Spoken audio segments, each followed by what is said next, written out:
Today marks 20 years since the Al-Qaeda terrorist attacks of September 11th, 2001. Orchestrated by Osama bin Laden, it resulted in approximately 3,000 casualties and 25,000 injuries. But why had this happened? Well, to answer that, we need to go back to 1988 with the creation of Al-Qaeda. Al-Qaeda's original intention was to fight the Soviet Union in Afghanistan during the Cold War. However, after the Soviet Union pulled out of Afghanistan, they focused on what they thought of as corrupt Islamic regimes and foreign presence in Islamic lands. They especially hated the United States and thought of them as weak. Khalid Sheikh Mohammed, oh my gosh, I did not say that right, was the person who came up with this idea and presented it to Osama bin Laden in 1996. Osama bin Laden liked the idea and started preparing it right away. The plan had quite a few moving parts, but here are the basics. A couple men would get flight training so that they wouldn't crash the plane as soon as it was in their control. In total, 19 men would carry out the hijacking. There were 4 target buildings: the North World Trade Center, the South World Trade Center, the Pentagon, and the Capitol. In order to carry out the plan, they would book 4 flights, 2 from Boston, 1 from DC, and 1 from New Jersey. Then, when they reached cruising altitude, they would disable the flight crew via box cutters and take control of the plane. Then, the 4 planes would fly into their targets. Near the end of training, they had agreed on the day of the attack, September 11th, 2001.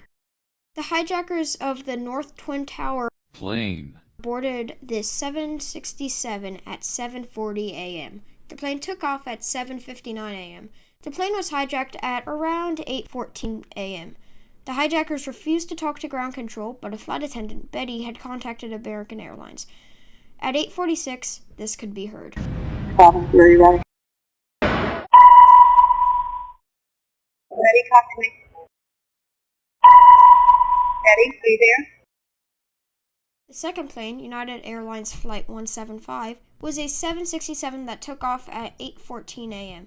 This plane was hijacked at 8:46 while the first plane was crashing into the North Tower. At 9:03, the plane crashed into the South Tower. One survivor, Stanley Prainmuth, I did not say that right, was struck indirectly by the left wing of the plane. He was bruised and trapped under rubble. He cried for help. Brian Clark from floor 83, above the plane, came down to help. Some people went upstairs to get to the roof as they thought the plane had destroyed the lower staircases. However, the roof was locked and there was too much smoke for a helicopter to land. They suffocated. Stanley and Brian went downstairs and found it to not be very damaged. They got out of the building and Stanley said, "You know, I think that building can come down." Brian was in the middle of replying when the South Tower began collapsing. However, this was not the end. 30 minutes ago, American Airlines Flight 77 was hijacked by the same group and smashed into the Pentagon. Not as much info is known about the Pentagon attack, but what is known is that approximately 150 people were killed. And finally, a flight from New Jersey was hijacked and steered towards the Capitol. However, as people were informed of the other attacks, they fought with the hijackers and crashed in a rural area in Pennsylvania. The night after the attack, then President George W. Bush addressed the nation, saying this. Good evening. Today, our fellow citizens, our way of life, our very freedom came under attack in a series of deliberate and deadly terrorist acts. The victims were in airplanes or in their offices, secretaries, businessmen and women, military and federal workers, moms and dads, friends and neighbors. Thousands of lives were suddenly ended by evil, despicable acts of terror. The pictures of airplanes flying into buildings, fires burning, huge structures collapsing, have filled us with disbelief, terrible sadness, and a quiet, unyielding anger. These acts of mass murder were intended to frighten our nation into chaos and retreat. But they have failed. Our country is strong. A great people has been moved to defend a great nation. Terrorist attacks can shake the foundations of our biggest buildings, but they cannot touch the foundation of America. These acts shatter steel, but they cannot dent the steel of American resolve. America was targeted for attack because we're the brightest beacon for freedom and opportunity in the world, and no one will keep that light from shining. Today, our nation saw evil, the very worst of human nature. And we responded with the best of America, with the daring of our rescue workers, with the caring for strangers and neighbors who came to give blood and help in any way they could. Immediately following the first attack, I implemented our government's emergency response plans. Our military is powerful and it's prepared.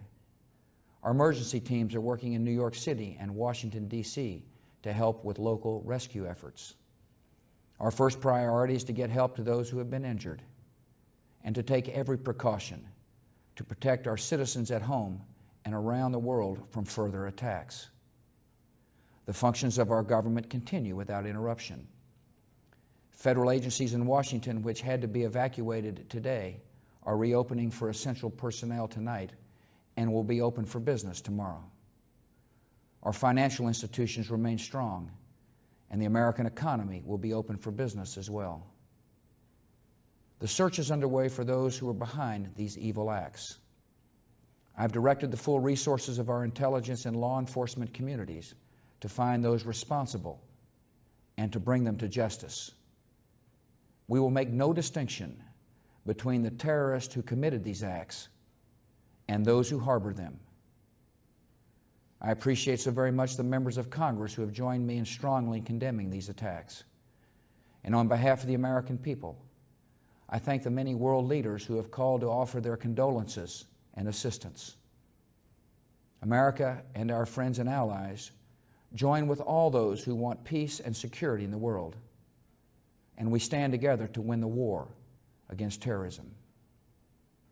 Tonight I ask for your prayers for all those who grieve, for the children whose worlds have been shattered, for all whose sense of safety and security has been threatened.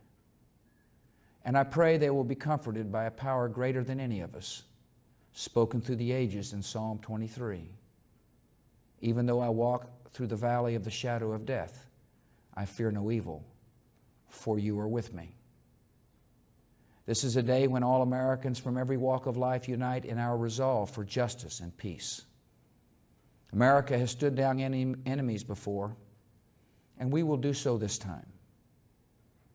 None of us will ever forget this day, yet we go forward to defend freedom and all that is good and just in our world. Thank you, good night, and God bless America. Nations around the world condemned these acts, with notable exceptions being Iraq, saying the American cowboys are reaping the fruit of their crimes against humanity, and the people of Saudi Arabia, who sided with Osama bin Laden. The attack caused the U.S. to attempt to take down the Taliban, who harbored al-Qaeda. The leader of al-Qaeda was finally tracked down and killed by the CIA on May 2, 2011. Patriots Day, which is used to recognize these attacks, has been honored every year since 2002. But is it over yet, or will terrorists attack again? Only time will tell.